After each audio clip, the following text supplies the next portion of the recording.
नमस्कार दोस्तों, स्वागत है मेरे YouTube चैनल कमल स्कूल मैथमेटिक्स में। आज हम एससीईआरटी रायपुर द्वारा संचालित कक्षा 10वीं के गणित विषय के अध्याय नंबर 5 अनुपात एवं समानुपात रेशियो एंड प्रोपोर्शन के ऊपर बात करेंगे। मैंने पिछले क्लास में प्रश्नावली 2 को कंप्लीट किया है, साथ ही साथ मैंने समानुपात क्या होता है उसको भी बताया है। समानुपात क्या होता है उसको बताया है। अगर आप उसको नहीं देखे होंगे तो आप उसको देखिए। मैं उन वीडियो का लिंक इस वीडियो के डिस्क्रिप्शन में दे दूंगा।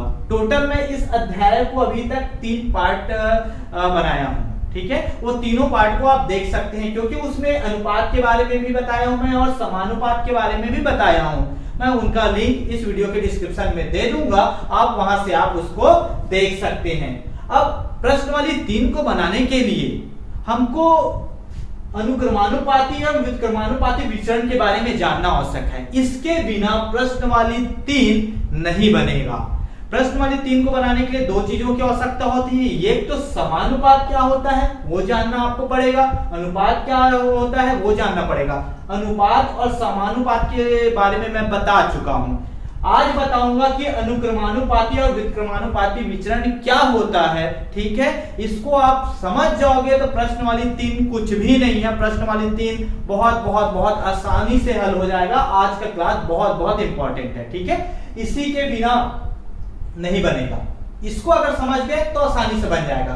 तो देखते हैं क्या होता है अनुक्रमानुपाती एवं व्युत्क्रमानुपाती विचरण, डायरेक्ट एंड इनवर्स वेरिएशन। इसको जानना है।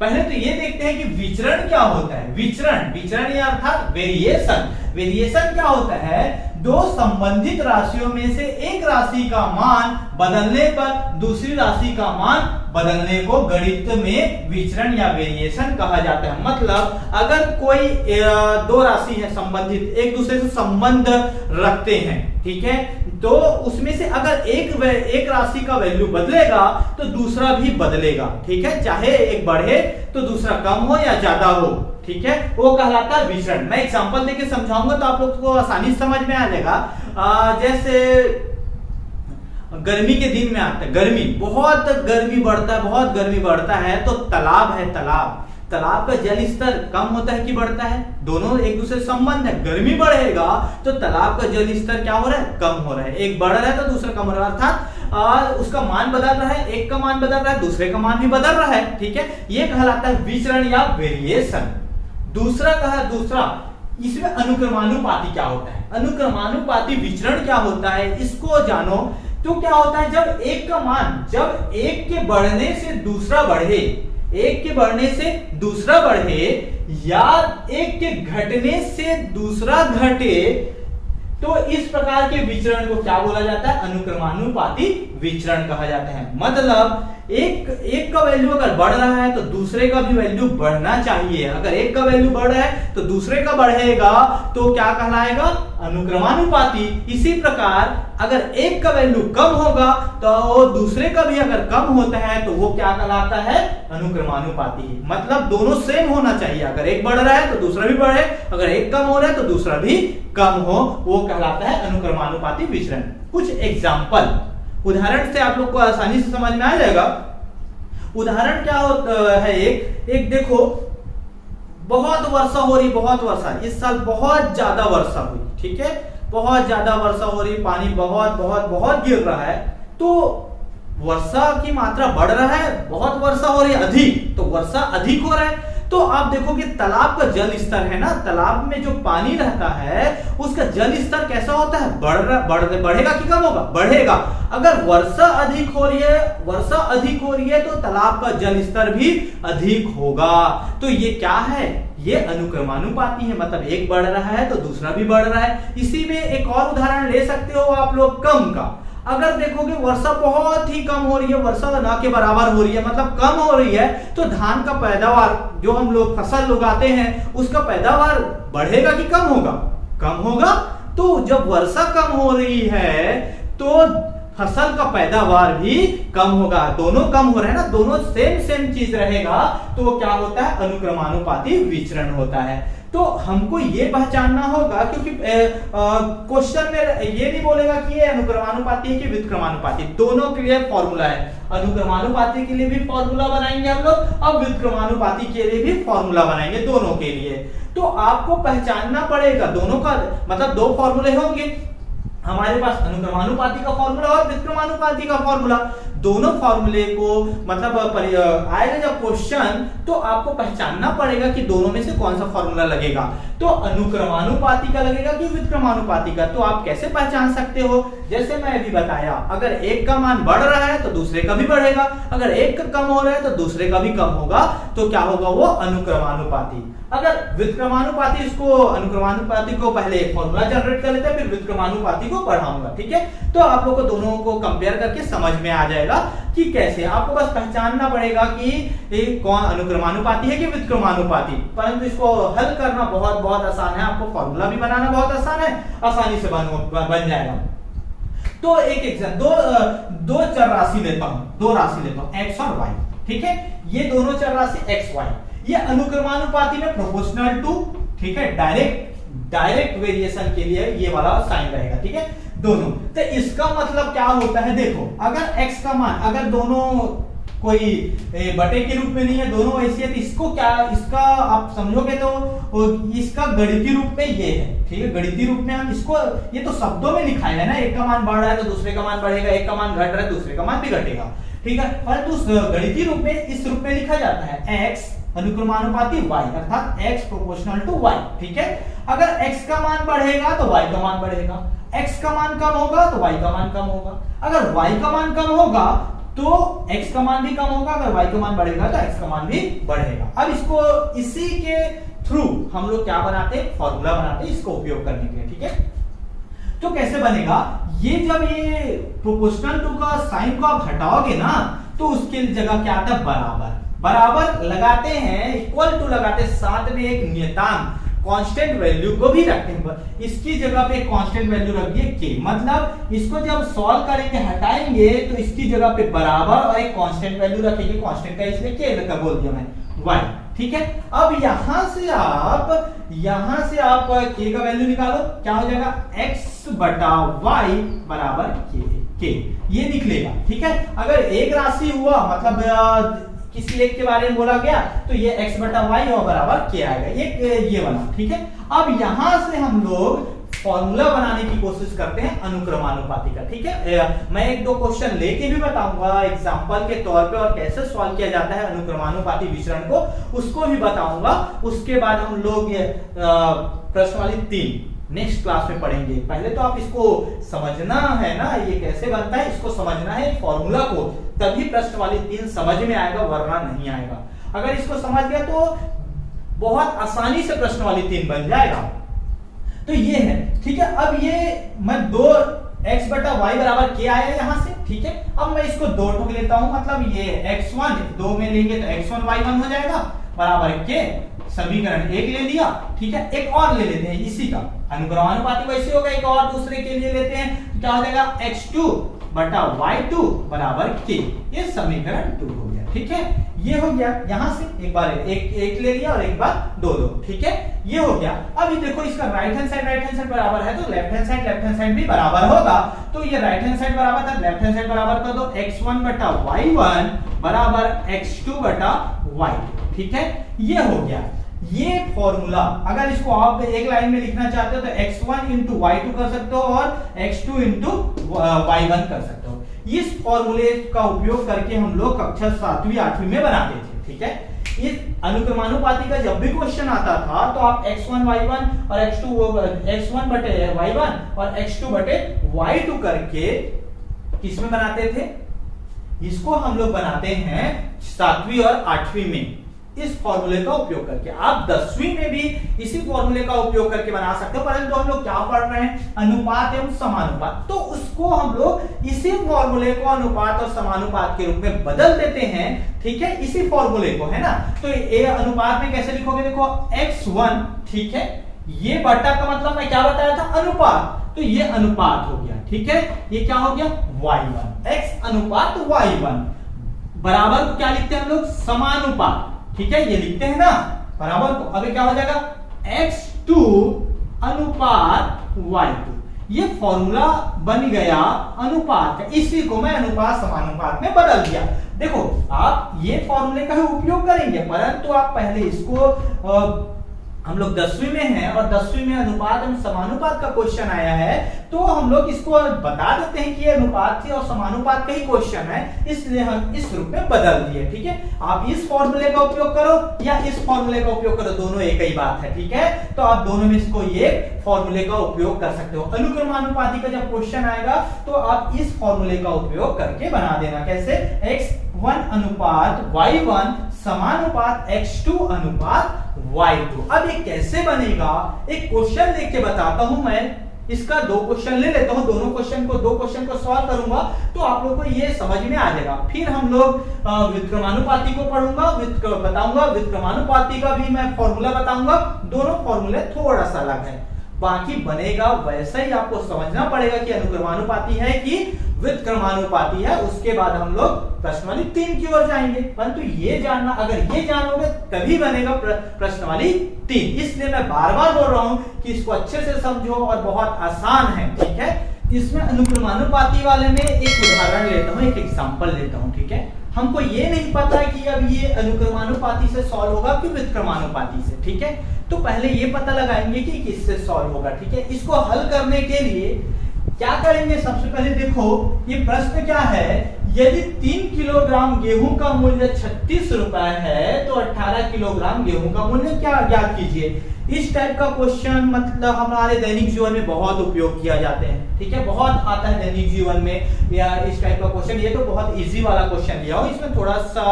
लॉन्ग क्वेश्चन आएगा, बड़ा क्वेश्चन आएगा जो प्रश्नावली 3 में है। तो उसको कैसे सॉल्व करेंगे, तो उसके लिए पहले तो इसको जानना आवश्यक है। ठीक है, तो ये कैसे सॉल्व करेंगे, देखो 3 किलोग्राम गेहूं का मूल्य 36 रुपया, तो 18 किलोग्राम गेहूं का मूल्य ज्ञात कीजिए। तो इसको आप लोग क्या करना है, एक टेबल जैसा बना देना जो आसानी से आपको बन जाए। ठीक है, मान लो ये इसको हम लोग लेते हैं गेहूं, 3 किलोग्राम गेहूं मतलब गेहूं का मात्रा। ठीक है, गेहूं की मात्रा, और ये 36 रुपए कीमत। दो ही चीज दिया है हमारे पास। ये पहला वाला क्या दिया है, गेहूं की मात्रा, और ये कीमत दिया है। ठीक है, इतना दिया है। गेहूं की मात्रा को आप लोग x ले लो, ठीक है, और कीमत को क्या ले लो, y ले लो। ठीक है, यहां तक तो समझ में आया होगा। कुछ नहीं किया, ये टेबल बनाया जिसमें 2 खंड ही रहेंगे। ठीक है, परंतु ये वाला को एक्स्ट्रा बनाया हूं। गेहूं की मात्रा को हम लोग x ले लिए और कीमत को क्या ले लिए, y ले लिए। ठीक है, इसमें जो दिया है ये गेहूं की मात्रा x और कीमत y। देखो क्या बोल रहे हैं, 3 किलोग्राम गेहूं, तो यहाँ पर 3 रखो। 3 किलोग्राम गेहूं के मूल्य कितना है, 36 रुपए, तो कीमत में क्या आएगा, 36। ठीक है, समझ में आया, कुछ नहीं। ये देखो पहले वाले में क्या बोल रहा है, 3 किलोग्राम गेहूं का मूल्य 36, मतलब मात्रा में क्या रखेंगे 3 और रुपए में मूल्य में 36। अब दूसरा इधर को देखो, 18 किलोग्राम गेहूं का मूल्य क्या कीजिए। 18 किलोग्राम गेहूं मतलब ये क्या दिया है, गेहूं की मात्रा दिया है 18 किलोग्राम। गेहूं की कीमत कितना है, निकालना है, इसको निकालना है हमको, ये वाले इसको निकालना है। ठीक है, अब आप लोग को यहां तक तो समझ में आया होगा। आपको लोग को ये पता चल गया होगा कि यहाँ x1 क्या है। x1 बराबर, ये देखो ये x वाला है ना, तो ये वाला पहला वाला कहलाएगा x1 और ये क्या कहलाएगा x2। ये वाला क्या कहलाएगा y1 और ये कहलाएगा y2। समझ में आया, ये जो है ना x1 होगा और ये x2 होगा, ये y1 और y2। ठीक है, x वाला लाइन में है तो x1 x2 और y1 y2। ठीक है, तो यहां तक तो समझ में आया होगा। y वाला है तो कीमत को y लिया, तो y1 y2 ये x1 x2 बस। ठीक है, क्या क्या यहां से प्राप्त हो रहा है, x1 बराबर 3, ठीक है, x2 बराबर कितना है 18 और y1 कितना है हमारे पास 36 और y2 कितना है ज्ञात करना है। ठीक है, यही तो ज्ञात करना है। यहां तक समझ में आया होगा, कुछ नहीं किया, जो दिया है उसको हम लोग x1 y1 x2 y2 निकाल दिए। क्लियर है बात, यहां तक आप लोग को समझ में आ गया होगा। ठीक है, ये बहुत आसान है, कुछ नहीं, जो दिया है उसको लिखा हूं। अब मेन काम हमारे पास ये है कि ये अनुक्रमानुपाती के व्युत्क्रमानुपाती पहचानना। देखो आप लोग यहाँ पर 3 किलोग्राम गेहूं का मूल्य 36, मतलब 3 किलोग्राम गेहूं है, ठीक है, उसका मूल्य कितना है? 36 है, ठीक है। तो 18 किलोग्राम गेहूं का मूल्य 36 रुपए से ज्यादा होगा कि कम होगा? 3 किलोग्राम में 36 रुपए में मिल रहा है, 3 किलोग्राम 36 रुपए में मिल रहा है, तो 18 किलोग्राम 36 रुपए से ज्यादा में मिलेगा ना, ज्यादा में मिलेगा। तो मतलब ये समझो ये 36 रुपए से ज्यादा में मिलेगा, ज्यादा में मिलेगा, ठीक है। 3 किलोग्राम गेहूं का मूल्य 36 रुपए, तो 18 किलोग्राम का मूल्य 36 रुपए से ज्यादा होगा, मतलब ये 36 से ज्यादा होगा। देखो ये बढ़ रहा है, अब ये भी देखो, ये भी 3 रुपए से 18 रुपया हो रहा है, मतलब ये भी बढ़ रहा है, ज्यादा हो रहा है, ठीक है, बढ़ रहा है। जब ये बढ़ रहा है और x का मान भी बढ़ रहा है तो y का मान भी क्या होगा? बढ़ेगा, मतलब अनुक्रमानुपाती यही है ना, x proportional to y। x का मान जब बढ़ रहा है, ये बढ़ रहा है, तो y का मान भी बढ़ रहा है, तो कौन सा फॉर्मूला लगेगा? कौन सा फॉर्मूला लगेगा? अनुक्रमानुपाती का, ठीक है। यहां तक समझ में आया? अनुक्रमानुपाती लगेगा कि व्युत्क्रमानुपाती? इसमें कौन सा लगेगा? अनुक्रमानुपाती। तो सबसे पहले ये लिखना, यह क्या है? अनुक्रमानुपाती, अनुक्रमानुपाती विचरण करता है, ठीक है। अब ये अनुक्रमानुपाती विचरण करता है, तो अनुक्रमानुपाती का फॉर्मूला लगा। क्या है फॉर्मूला? अगर आप लोग 7th 8th में हम लोग पढ़े होंगे तो हम लोग डायरेक्ट ये वाला फॉर्मूला, x1 बटा क्या होगा? y1 बराबर x2 बटा y2, ठीक है। आप ऐसा लिख सकते हो, ठीक है। तो और इसको अनुपात, ये इस फॉर्मूले में मान रख देंगे, x1 का मान 3, y1 का मान 36, x2 का मान 18 और y2 का मान ज्ञात करना है, ठीक है। इससे आप लोग बना सकते हो, परंतु हम लोग क्या करेंगे, हम लोग 10th में है, 10वीं में है और अनुपात एवं समानुपात का टॉपिक पढ़ रहे हैं, तो पहले अनुपात और समानुपात में, ये फॉर्मूले को मैं अनुपात और समानुपात में ही बताया था, उस फॉर्मूले को रख कर हम लोग सॉल्व करते हैं। जैसे फॉर्मूला क्या है?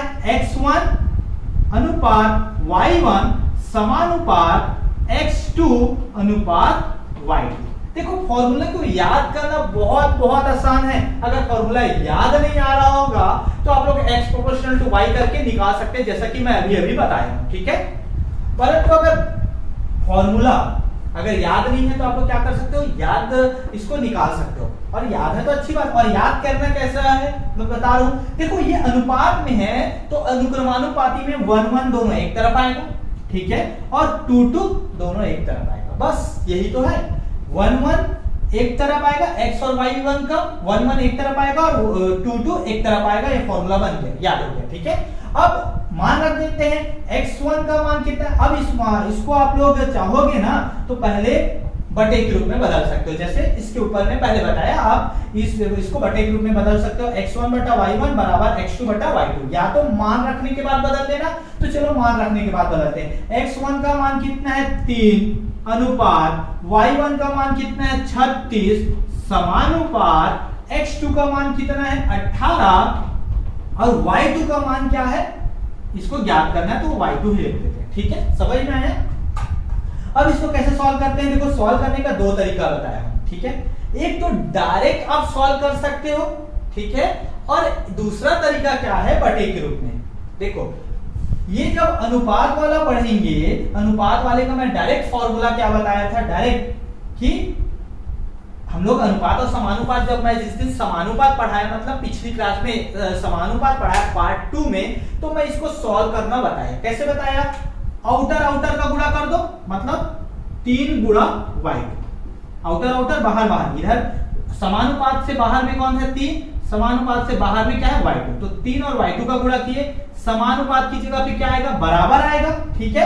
अब इनर इनर, इनर इनर मतलब अंदर अंदर, ठीक है। 36 गुणा 18, ठीक है। अगर आप नहीं देखोगे तो उसको देख लेना वीडियो को, आपको समझ में आएगा। समझ में आया कैसे इसका समानुपात को हल किया जाता है? आउटर आउटर बाहर बाहर का गुणा करते हैं, बराबर अंदर अंदर का गुणा, ठीक है। अब देखो ये y2 का मान निकालना है, तो क्या करेंगे? देखो ये 3 इधर क्या कर रहा है? गुणा कर, उधर जाएगा तो भाग करेगा। 36 गुणा 18 बटा 3, तो 3 एकम 3, 3 छक्के 18, ठीक। अब क्या करेंगे? 36 और 6 को गुणा कर देंगे, ठीक है। गुणा होगा 6 छक्का 36, कितना बचा? 3, 6 तिया 18 और 18 और 3 कितना होगा 21, 216। तो इसका मतलब क्या है, जब y2 का मान 216 निकला तो 18 किलोग्राम गेहूं का मूल्य कितना होगा 216 रुपए। तो आपके उत्तर में लिखना 18 किलोग्राम गेहूं का मूल्य 216 रुपए होगा। तो यही निकालना बता रहा था मैं, कैसे निकाला जाता है। अगर आप इस फॉर्मूले को आप डायरेक्ट इस ग्रुप में गुणा नहीं करना चाहते तो आप इसको कैसे बनाओगे, इसको भी बता देता हूं मैं। देखो ये तरीका ये है, आउटर आउटर का गुणा होगा और इनर इनर का गुणा होगा। अगर आप इस तरीके से नहीं बनाना चाहते तो आप यहां के बाद कैसे सॉल्व करोगे उसको मैं बता देता हूं। 3:36 समानुपात 18:y2। इसको ऐसा भी सॉल्व किया जा सकता है, उसको देख लो। ये अनुपात हम लोग किसमें लिखते हैं, बटा में। तो 3 बटा क्या हो जाएगा 36, ठीक है। ये इसकी जगह बराबर 18 बटा कितना हो गया y2, ठीक है।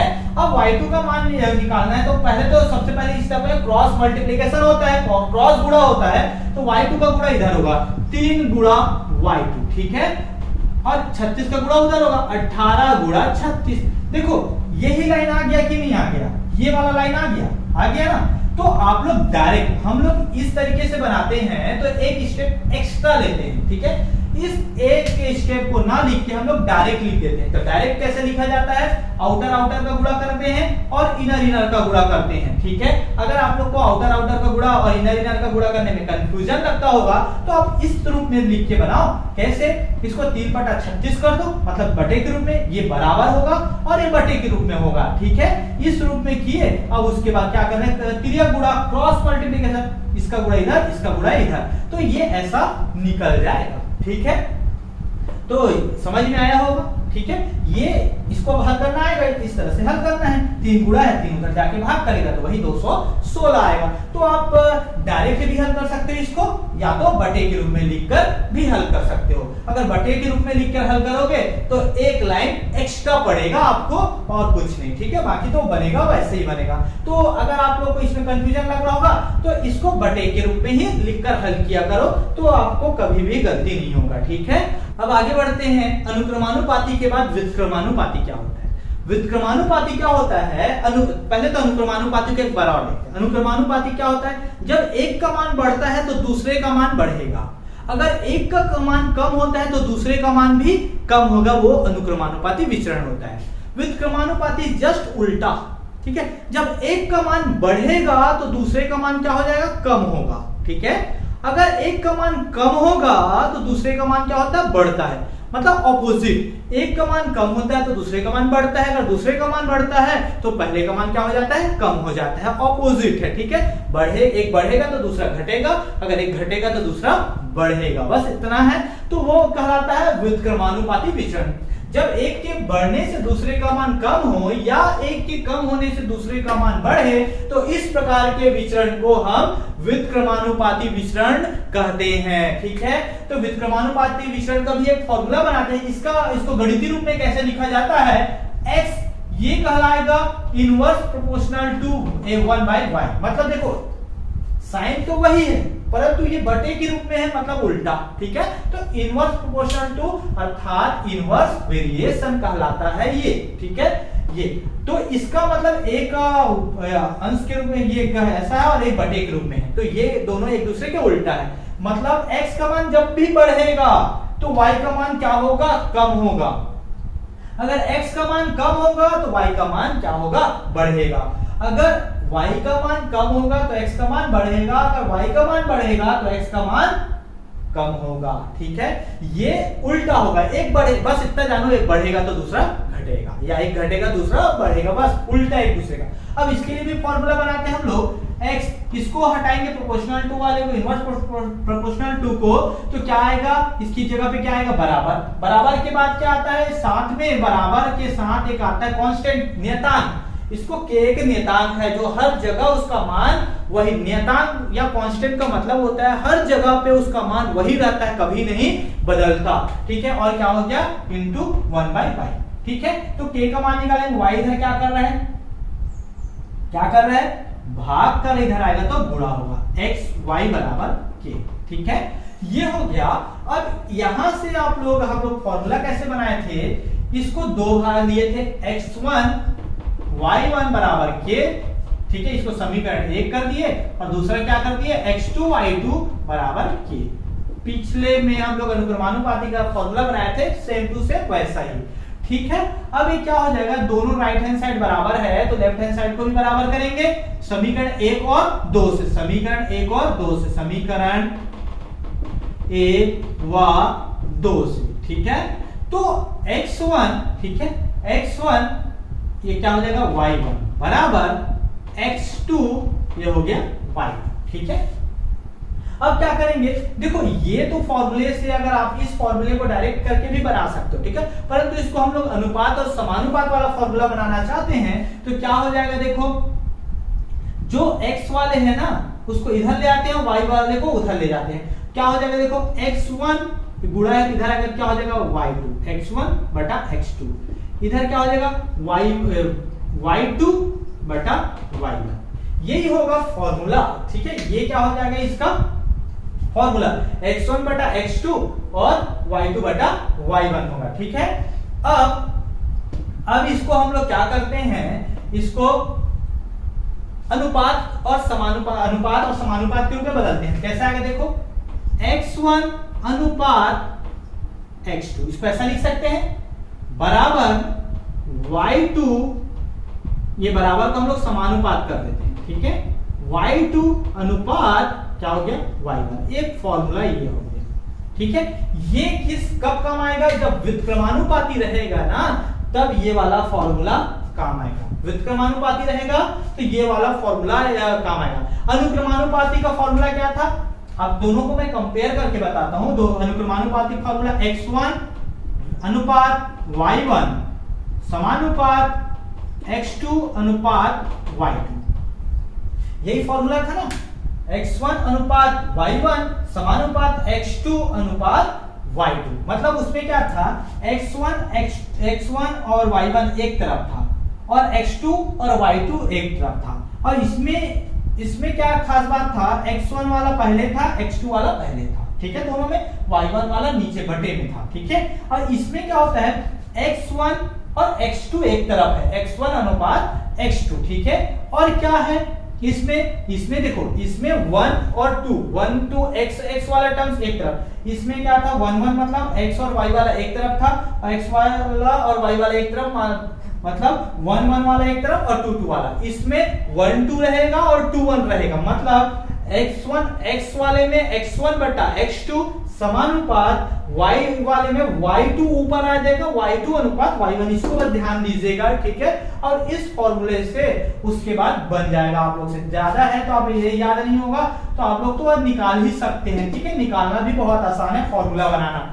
ठीक है, तो आप इस फॉर्मूले का उपयोग करोगे कब, व्युत्क्रमानुपाती में, और अनुक्रमानुपाती आएगा तो ये वाला फॉर्मूला का उपयोग। ठीक है, तो बहुत आसानी से आपसे बन जाएगा। अब एक क्वेश्चन लेके, दो क्वेश्चन लेके हम लोग सॉल्व करते हैं कि कैसे सॉल्व होगा, बहुत आसानी से सॉल्व होगा। ठीक है, इसमें भी 4 में से 3 वैल्यू दिया रहेगा। ठीक है, एक वैल्यू को निकालना रहेगा। ठीक है, एक और एग्जांपल लेता हूं, उसके बाद इसको बनाने की कोशिश करते हैं। ठीक है, एग्जांपल क्या है, 12 मजदूर एक दीवार को 10 दिन में बना सकते हैं, उसी दीवार को 20 मजदूर कितने दिनों में बनाएंगे। ठीक है, ये सिंपल सा दैनिक जीवन में काम आने वाला क्वेश्चन है। ये 12 मजदूर मिलकर एक दीवार को 10 दिन में बनाते हैं, उसी दीवार को 20 मजदूर कितने दिनों में बनाएंगे। इसको सॉल्व करते हैं, कैसे सॉल्व करेंगे इसको देखिए। हल, सबसे पहले तो हम लोग एक कॉलम बनाते हैं, मजदूर। ठीक है, यहाँ पर मजदूर रहेगा, मजदूर को क्या मान लो आप, x मान लो, और क्या एक दिन कितने दिन में। ठीक है, दिन को क्या मान लो y, जो दिया रहेगा उसको वैसे मान लेना। ठीक है, अब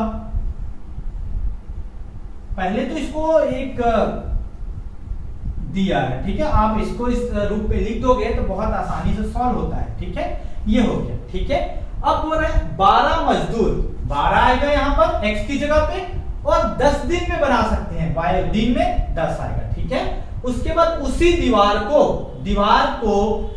20 मजदूर मतलब यहाँ पर मजदूर आएगा 20 कितने दिनों में बना लेंगे, ये दिन की संख्या पूछा है, कितने दिन में। ठीक है, जो दिया, अगर दिन दिया रहेगा तो मजदूर निकालना पड़ेगा। ठीक है, ये इसमें क्या दिया है देखो, ये x1 है, x वाला लाइन में क्या होगा, ये x1 x2, ये y वाला में क्या हो जाएगा y1 y2, ठीक है।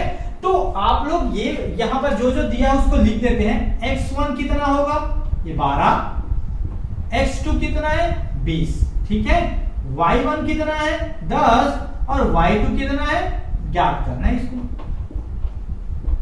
ठीक है। y2 क्या करना है, ज्ञात करना है। अब देखो इसमें क्या करेंगे, आपको निकाल, सबसे पहले तो ये पता लगाना है कि अनुक्रमानुपाती है कि व्युत्क्रमानुपाती, ठीक है। ये अनुक्रमानुपाती है कि व्युत्क्रमानुपाती। तो पहले तो आप लोग ये देखो, जब 12 मजदूर 10 दिन में काम करते हैं, मतलब एक दीवार बनाते हैं, ठीक है, समझना, 12 मजदूर 10 दिन में बनाते हैं, तो अगर मजदूर की संख्या को बढ़ा दिया जाए, ठीक है, अगर मजदूर की संख्या को बढ़ा दिया जाए, 12 की जगह 20 मजदूर कर दिया जाए, तो 10 दिन से कम समय में बनाएंगे कि ज्यादा में। तो 10 दिन से आप लोग देखोगे, जब 12 मजदूर 10 दिन में बनाते हैं, ठीक है, तो 20 मजदूर 10 दिन से कम समय में तो बनाएंगे कि ज्यादा बनाएंगे, कम में बनाएंगे ना, तो ये कम हो जाएगा, ठीक है, क्या होगा, कम समय लगेगा। मतलब आप लोग समझ सकते हो, अगर मजदूर की संख्या को बढ़ा दिया जाए किसी काम को करने में, तो जितना दिन लगता था, समय लगता था, उससे कम समय में ही तो पूरा होगा, ठीक है, तो ये कम हो जाएगा, ठीक है, मतलब 10 दिन से कम समय लगेगा। 12 मजदूर 10 दिन में बना रहे हैं, तो 20 मजदूर तो 10 दिन से कम समय में ही बनाएंगे। तो ये देखो, ये मजदूर की संख्या बढ़ा और ये क्या हो गया, दिन की संख्या कम हो गया। तो मतलब x का मान बढ़ रहा है और y का मान कम हो रहा है, एक बढ़ रहा है तो दूसरा कम हो रहा है, तो कौन सा लगेगा, अनुक्रमानुपाती के व्युत्क्रमानुपाती, व्युत्क्रमानुपाती। तो क्या लिखोगे, यह व्युत्क्रमानुपाती विचरण रखता है, ठीक है। ये क्या है, व्युत्क्रमानुपाती है। तो व्युत्क्रमानुपाती का फॉर्मूला क्या होता है, हम लोग अभी अभी पढ़े हैं, x1, ठीक है, ठीक है, रेशियो, ठीक है, अनुपात क्या था, x2, एक ही तरफ आता है, समानुपात, समानुपात क्या है, इसमें क्या आएगा, y2 अनुपात y1। देखो कई बार हम लोग को, कई बार क्या होता है, फॉर्मूला याद नहीं होता, फॉर्मूला याद नहीं आता, ये फॉर्मूला याद नहीं आया, मान लो कि कैसे, तो कैसे बनेगा, क्या, तो आप लोगों को तो बेसिक कॉन्सेप्ट पता होना चाहिए ना, क्या होता है व्युत्क्रमानुपाती में, क्या होता है, x इनवर्स प्रोपोर्शनल टू 1/, ऐसा होता है, ठीक है, ये तो है। अब देखो, इसी को हम लोग सॉल्व कर दिए, 2 मिनट से कम समय लगेगा ये, ठीक है, इसको पहले तो इसको हटाएंगे, 1/k आए, ठीक है, k फिर 1/y, ठीक है, तो y इधर आएगा, xy अभी अभी तो बताया 2 मिनट से कम समय लगेगा, आपको फॉर्मूला बन जाएगा, ये हो गया। तो x1 y1, इसको x1 y1 बराबर k और x2 y2 बराबर k, ऐसा लिख देना, ये बराबर हो गया, तो ये भी बराबर होगा x1 y1 बराबर x2 y2, ठीक है। अब यहां से आप ऐसा बना सकते हो, इसको ले आओ, x1 बटा x2 बराबर ये y2, ये y1 नीचे, समझ में आया कि नहीं आया। देखो अगर आपको इसको भी नहीं लिखना चाहते, आप इतने में ही लिख के बनाना चाहते तो भी आंसर वही आएगा, ये भी एक फॉर्मूला है, व्युत्क्रमानुपाती का ये भी फॉर्मूला है, परंतु हम लोग अनुपात समानुपात पढ़ रहे हैं बोल के मैं इसको अनुपात और समानुपात में के रूप में बदल के बता रहा हूं, ठीक है। आप इस फॉर्मूले का उपयोग करके भी बना सकते हो और उसमें भी नंबर नहीं कटेगा, ठीक है। अगर आप लोग को अगर इतना लंबा चौड़ा नहीं करना है तो भी आपको आसानी से बन जाएगा। यहां से देखो, इसको डायरेक्ट इधर गुणा कर दो, xy बराबर, ये तो हटाओगे तो क्या आएगा, ठीक है। अब ये जो है ना x1 y1, तो ये x1 y1 हो गया, तो इस तरफ x1 y1 आएगा और इस तरफ क्या आएगा, x2 y2 आएगा। यही फॉर्मूला, इसको हम लोग इस रूप में बदल दिए हैं, तो आप लोग बदल सकते हो। तो फॉर्मूला याद नहीं रहेगा तो आप ऐसा बना सकते हो। अगर अनुक्रमानुपाती आता तो x अनुक्रमानुपाती y कैसे बनेगा, ये कैसे होगा, x बराबर ky होता है, तो ये y इधर आ जाएगा, x1 बटा y1, ठीक है, ये x बटा y बराबर k। अगर ठीक है, अब इसको 1 2 में बदल दो, ये 1 1 हो जाएगा और इस तरफ क्या हो जाएगा, y2 x2 y2, ये फॉर्मूला बन गया। इसको आप लोग रेशियो में बदलना चाहते हो तो x1 रेशियो y1 बराबर, ये समानुपात हो जाएगा, अभी बताया हूं x2 अनुपात y2। तो आप लोग को ये अनुक्रमानुपाती का फॉर्मूला हो गया। अगर आप लोग को फॉर्मूला याद नहीं है तो आप लोग ऐसा बना सकते हो, 1 मिनट से ज्यादा समय नहीं लगेगा फॉर्मूले बनाने में, ठीक है। तो आप लोग बना सकते हो फॉर्मूला, ठीक है। तो अब इसको सॉल्व करते हैं। तो x1 की जगह पे क्या, ये क्या है, किसका फॉर्मूला है, व्युत्क्रमानुपाती का। तो x1 की जगह पे क्या आएगा 12 अनुपात, ठीक है, x2 की जगह पे कितना आएगा 20 समानुपात, ठीक है, y2 की जगह पे क्या है, याद करना है इसको y2 ही रख देते हैं, और ये अनुपात y1 की जगह पे क्या आएगा 10 आएगा, ठीक है।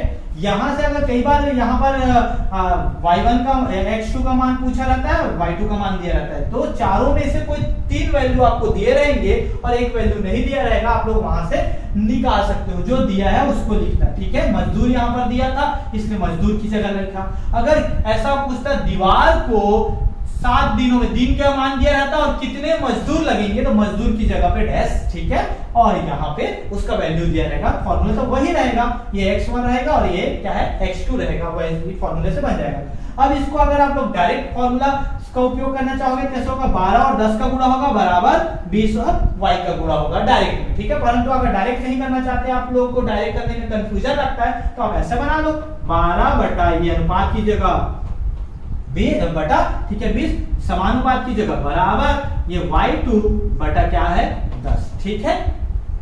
अब क्या हो जाएगा 12 और 10 का तिर्यक गुणा होता है, 12 गुणा 10 बराबर y2 में 20 का गुणा होगा, ठीक है, इधर 20, ये तिर्यक गुणा, ठीक है, ये होगा। अब इसको सॉल्व करते हैं, 20 इधर क्या कर रहे हैं, गुणा इधर आएगा तो भाग करेगा, तो 12 गुणा 10 बटा 20 बराबर y2, ठीक है। यहां तक समझ में आया होगा, ये 0 0 कट गया, 10 एकम 10, 10 दूनी 20, मतलब 10 एकम 10, 10 दूनी 20, 2 एकम 2, 2 छक्के 12। तो y2 का मान कितना आया, y2 का मान कितना आया 6 आया, y2 का मान 6 आया। तो इसमें आंसर क्या आएगा, उसी दीवार को 20 मजदूर 6 दिनों में बना सकते हैं। देखो कम आया ना 10 से, कितने दिन में बनाएंगे, 6 दिन में बनाएंगे, ठीक है। तो आंसर में पूरा लिखना, उसी दीवार को 20 मजदूर 6 दिनों में बनाएंगे, ठीक है। जब 12 मजदूर का उपयोग किया जाता है तो 10 दिन में लगता है समय, और 20 मजदूर जब काम करते उसी काम को तो कितने दिन लगेंगे, 6 दिन लगेंगे। तो ये है अनुक्रमानुपाती और व्युत्क्रमानुपाती।